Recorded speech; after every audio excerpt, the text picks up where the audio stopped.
Next up, we have Kadarius Toney, the wide receiver out of Florida, who, kind of hopping right in, is a very interesting player for a variety of reasons, right? First and foremost, if you're just looking at the raw stats, you're going to see not a lot of production until that senior year. And I feel like that most certainly has to raise some red flags, right? Because, to never have over 260 yards for your first 3 seasons when, he wasn't really hurt either, right? Obviously, still playing those games, played in 27 games from that freshman and junior season.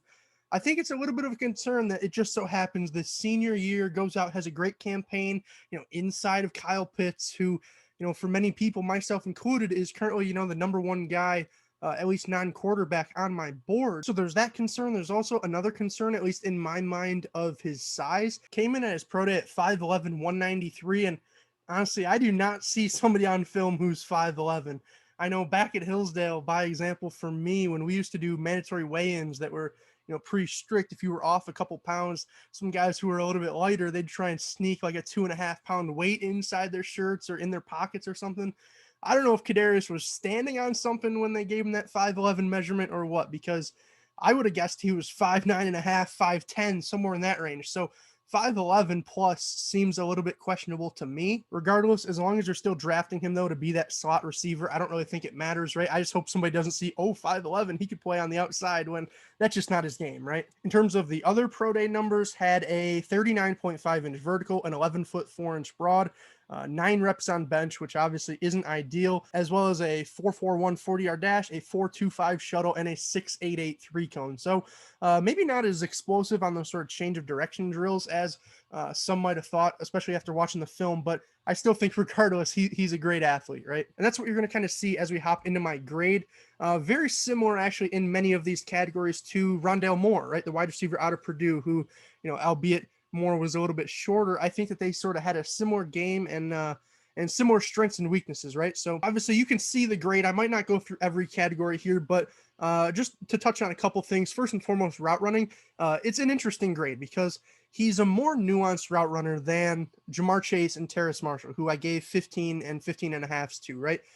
Toney, however, even though he is more nuanced, his just general route tree is very, very slim, right? It seemed as though he only really ran 5 different routes. And I'm not even being facetious, right? In those 5 games, it felt like it was 50% of the time, it felt like just flat bubble screen, right? So there goes most of his snaps. Otherwise, it would be just sort of a shallow crosser, a deep crosser, a quick flare out to the flats, whether an out route or just sort of a flat route, and then like a curl, right? And that was pretty much it. That was all he really ran. And I understand that from the slot, maybe guys have less expansive route trees, but it's tough to compare his grade to, even though he's better at what he runs, it's tough to give him a really high grade when we've at least seen those guys run post, corners, comebacks, those sort of things. I didn't really see that out of Toney, at least from the games I watched. So, yes, he's more nuanced in what he does, but he just didn't really do all that much. So that's why it's tough for me, especially to give him, into the 17s, 18s, 19s, where guys like Devonta Smith, Rashad Bateman, even Amon-Ra St. Brown, right, where those guys are, tough for me to get him up into that range. Otherwise, speed and quickness and rack ability kind of go hand in hand. I think he was great there, right? Maybe just a tad less so than Rondale Moore, but right in that same general vicinity, right? Otherwise, I'd say his hands were solid, especially coming off of, Terrace Marshall, Moore, and St. Brown.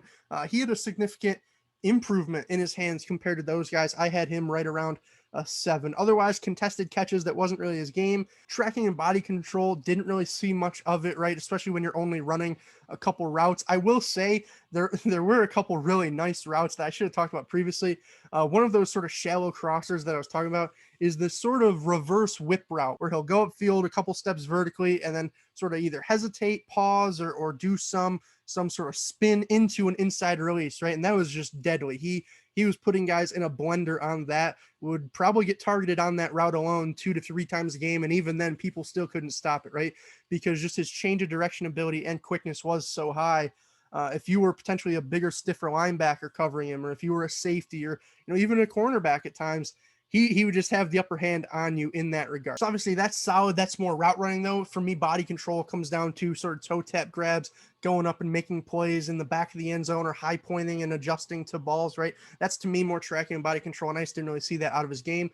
Otherwise, release was solid. Blocking and physicality was actually pretty good considering I felt like at 5'11", at his weight, 193 pounds, at his just general size, 9 reps on bench. I didn't really expect much in the way of blocking and physicality, but a feisty guy, right? I wouldn't say quite to the level of Devonta Smith, but he's right there in that regard in terms of one of the more high effort guys in terms of his run blocking ability, right? So I still only gave him a 2.75 because the effectiveness, again, isn't quite there, and I don't expect it to be at the next level. But compared to some of these guys who just give absolutely no effort at all, I'll award him a couple points. Otherwise, for size, I gave him a 1.5 because that 5'11" just seems fictional to me. And he plays, if he is 5'11" and 193, he plays significantly smaller than he actually is. And as the athleticism, I give him a 4. Maybe could have bumped that up a little bit. But for me, when I think of that athleticism grade, I'm looking for more of a well-rounded picture than somebody who is only doing like 9 reps on bench, by example, right? As well as some of those 3 cones and shuttle times weren't up quite to the standard that I thought they would be. So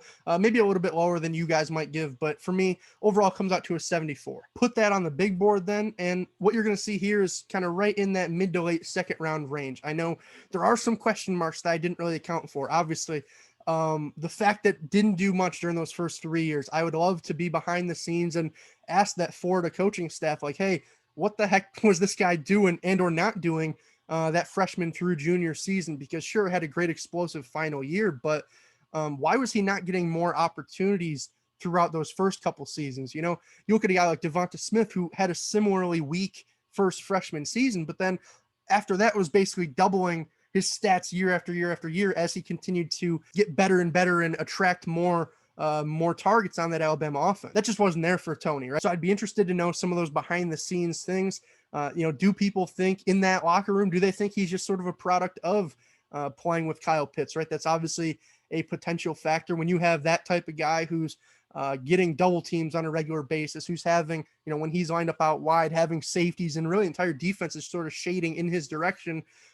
Was Kadarius just capitalizing off that? And this was more so a fluky season, if anything? It's obviously possible. I don't have the answer to that question, so I can't really dock him or raise him in that regard, right? That's something for teams behind the scenes to find out.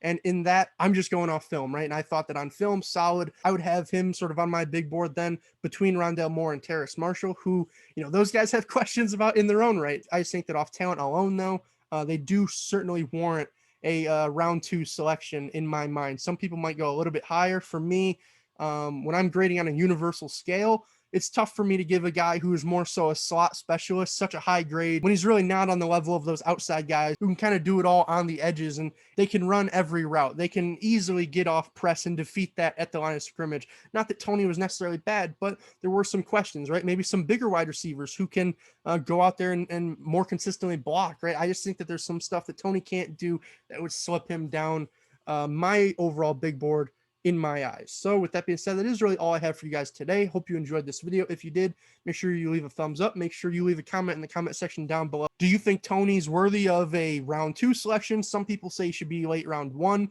Or are you someone who's a little bit lower on him and thinks he could have just been a product of Pitts and you would have him in that 3rd or 4th round range? I'd love to hear your guys' thoughts in that regard. But other than that, make sure you guys just subscribe, right?